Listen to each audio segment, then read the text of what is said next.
Hello! It's been a long time since I've done one of these updates, and I wanted to update people because I have a lot of people giving me support, and I want you all to know how I'm doing. Um, to the extent that I'm nervous, it's best when you're nervous just to rip the band-aid off. So this is, I've done the first round of chemo, and I'm going to explain that to y'all and also tell you how it went. And this is after the month off that I had before chemo. So chemotherapy is basically cancer fighting drugs, and they fight cancer by killing cells that reproduce too fast, and so or reproduce quickly. So there are a couple cells, a few cells that reproduce very quickly, as well as cancer cells. But among those, hair, nails. Nothing's happened to my nails yet. I don't know what to expect. Taste. Your taste buds reproduce really fast. Everything in the gastrointestinal tract, I think, reproduces really fast. And blood. So that's your platelets, red blood cells, and white blood cells. So the way chemo works is you have multiple what are called rounds of chemo. And that's the first day to the last day, and that may include the time that you spend off chemo. And so rest days are included in a round. So my rounds are 6 weeks, and imagine that these fingers correspond to weeks. And so I actually I don't know if I'm in the reverse or not. So this is my left. So week 1, on day 1, I receive 3 drugs that are chemotherapy drugs. Lumustine is the name of one, vincristine, and carboplatin. Those 3 names are just 3 different drugs, and you mostly get those, or I get those intravenously, so it's easy. It's just they put something in my arm, and I get those doses. And the lumustine is actually taken as a pill in the evening before you fall asleep. So those 3 drugs are dosed on day 1. Then you come back on week 2, and you just get a booster of vincristine. And then week 3, you get a booster of vincristine, and then you're off for the next 3 weeks. And you do an MRI, which is just an image of the brain, to see how the tumor is affected, if there's any cancer cells that are making a tumor, if it's metastasized, whatever. And so you just do those for updates, and then you go on to future rounds. So that's how that works. On my, I don't like how my teeth look in this. In my in my chemotherapy, we were expecting that days 1 through 3, I would feel pretty shoddy, and like flu-like symptoms, basically. And that week 3, the blood levels would drop. All throughout, I would not have hair, so that check. And my taste would mess up. Well, week 1, for some reason, it doesn't mess up anything. It's just like, random chance kind of. Some people get the symptoms of like flu-like symptoms actually delayed. And so I got those day 4 through 6 of week 1. And I said to Claire, now I feel fine. Currently I feel fine.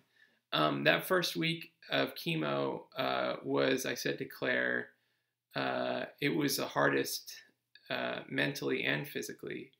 I don't want these things to all be light, as if I'm not going through anything, because I don't want to misrepresent how I feel. Um, but the first week was super hard because I didn't know mentally if the whole thing, the whole chemotherapy, all the rounds of it, I would feel like as bad as I did days 4 through 6. I also didn't know um, if that was just days 1 through 3. I didn't feel anything, um, and so days 4 through 6, I didn't know if that was the symptoms of chemotherapy. There's also, with that, there's like backtrack on neurological symptoms. So like I was really weak. My walking was worse.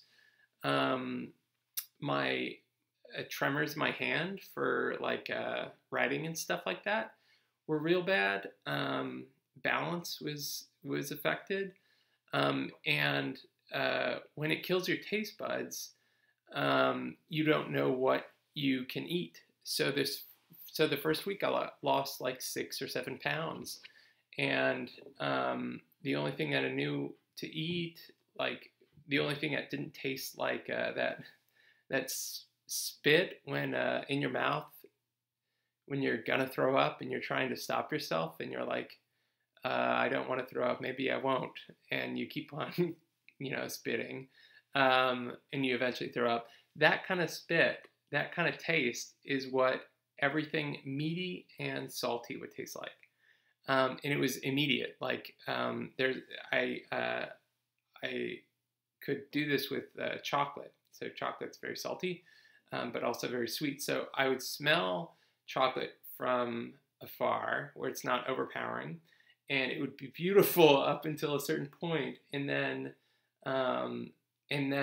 that smell would overcome me, and I'd be like, don't want that. And so the first week I lost weight, didn't have energy, um, felt crummy, and didn't know if that's the way that chemotherapy goes for the whole time. So physically, I was in rough shape, and mentally, I didn't like. I don't. I was like sad. um, so I found things that I could eat, thanks to my parents, thanks to a dietitian over at MD Anderson, thanks to Claire Lee, who I told her, she stayed with us over the break, more of later. Um, uh, I told her that I was thankful or appreciative that she has to be gluten and dairy free, because she knows so much about food and just how you shop in a shopping market or a supermarket, and just what I can try. And so I found a lot of things, and I have a photo album on my phone that is just pictures of things that I've eaten, not for Instagram, but just for me. All these things are unappetizing and have no salt on them. But, I found out things I could eat, and so it's not all dairy and cold like it was the first week. It's more things. So that was good. So back to the fingers that correspond to weeks. So week 1 was bad. Week 2 left me feeling pretty rough, like physically and mentally. Week 3 was Christmas week. So Christmas Eve, I was supposed to receive the third week, the third installment, I guess, of the vincristine. And I go to the hospital and do a blood draw, and my platelets have always been a problem. It turns out I think I have a thing called ITP, or they tell me that I have a thing called ITP, and which just means that the platelets are low. And my platelets went from 139 or something like that, 139,000 to 14,000, which is like, so immediately they like took me to the ER that MD Anderson has, but it's Christmas Eve. There's a skeleton crew. My doctors are not, it's terrible scheduling because they're not in. Of course, they're with their families. And every time that somebody has to call somebody, um, uh, it takes a long time and you have to basically wait. So Christmas, I misspoke. I went to the ER on Christmas, the day after Christmas. Um, that week I spent at least 20 hours at MD Anderson, just like mostly waiting or in an ER, safe, but like you don't want to be somewhere when you're in trouble, just sitting there waiting on people. Um, and so I talked to the ER nurse, and she was like, well, I talked to your two doctors, and we usually do transfusions around of platelets around 15,000. And I was like, well, I'm at 14,000. And they told me that they would do a transfusion at 20,000. So in both cases, you would think that I would get a transfusion. What I didn't know was at the time, or what I didn't know was I think that they're a little bit stingy with the, not stingy, but, abstemious with the blood transfusions around the holidays because they're low. So they only use them for the people who are like zero. And I didn't have any signs of there being a problem. Like I didn't seem sick, or there were no signs of internal bleeding. There are these little things called, I think, it's some Latin word. It's like my mom would know it, pita something. And they're these little dots that you get, these little red dots on your skin that are signs of like internal bleeding. Worst case scenario, you get them, you have them on your eye's are bloodshot basically. And I didn't have a lot of those. When my mom had heard of them, I was reassured, and I was like, oh, thinking like, oh, she's had them, or her mother, who she takes care of a lot, has had them before. And she was like, in murder mysteries, whenever somebody's strangled to death, the detectives always look for those things. So I was like, oh, that's not what I want to hear. But I did not have those too much, and so because they seemed to be stable at 14,000 for 2 days, and I didn't seem sick, and they were gonna start a medication for my platelets, a steroid, and a end plate is this thing that can regulate the platelets during chemo. That will regulate the platelets during chemo. They didn't start me on that, or they didn't give me a transfusion. So by Friday of that week, I just wanted out of MD Anderson. I had spent so much time there and wasn't worried because this has happened a lot. They've never been this low. My platelets have never been, 14,000, but my platelets have been an issue kind of all across, like during radiation, during the month off. It's not surprising that they were a problem in chemo. So, like I said, I'm taking something to get them up. Now they're, at least the blood draw that I had on Thursday was 130 or 129,000. I'm on a medication that'll hopefully regulate the platelets better, and the white blood cells and red blood cells haven't been a problem yet. But during that third week of chemo,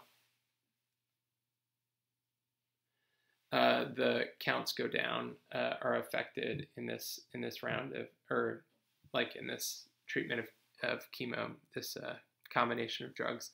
So we would expect the third round, or the third week of round 2 to be where we see how that goes. So that's chemo. So I'm going to start round 2, it seems like on January 17th, maybe a little bit earlier. I'll have the MRI in between now and then. there's no restarting, like doing a third installment of the vincristine or moving the chemo up, because other blood counts are affected as well, like hemoglobin, and that's part of your red blood count, I think. So very pale.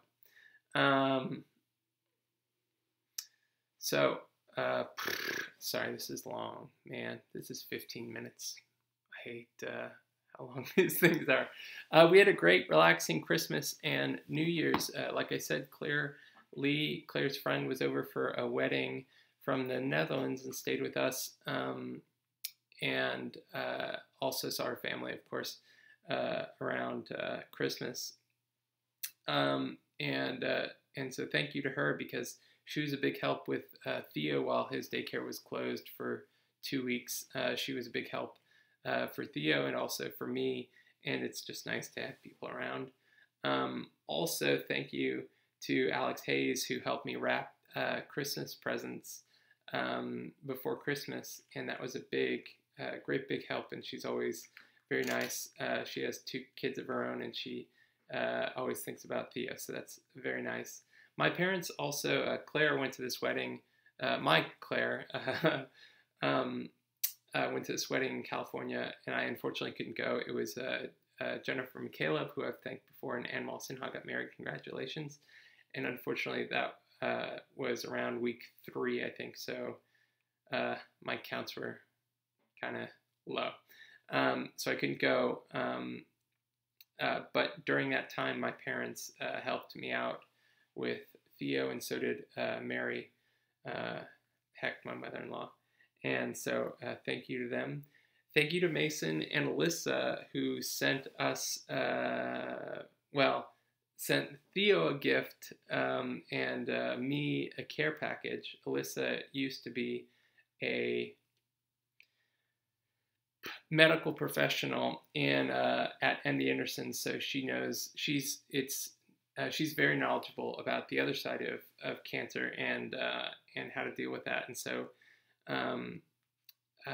she sent a care package with a lot of great things in it. One of the great things is a peel-a-day calendar, which I haven't had since I was a teenager, so 15 years ago or whatever. Yeah. And you count off the days that you have chemo every day. Is like a day away. It helps that she got me the Onion calendar, which is like funny enough, but to think of it as like you're almost through this thing instead of you're in the midst of this thing is helpful for just looking towards the future. Yeah, that's it. Oh, because I don't have Theo with me, the cutie, I have him this morning revolting in a high chair at a coffee shop that I love called Through Good Coffee. Oh, there you go. So there he is. There's an update, and I'll give you one more picture where you can see his face. There he is this morning. So thank you very much for the support, everybody, and I'll let you know how round 2 goes.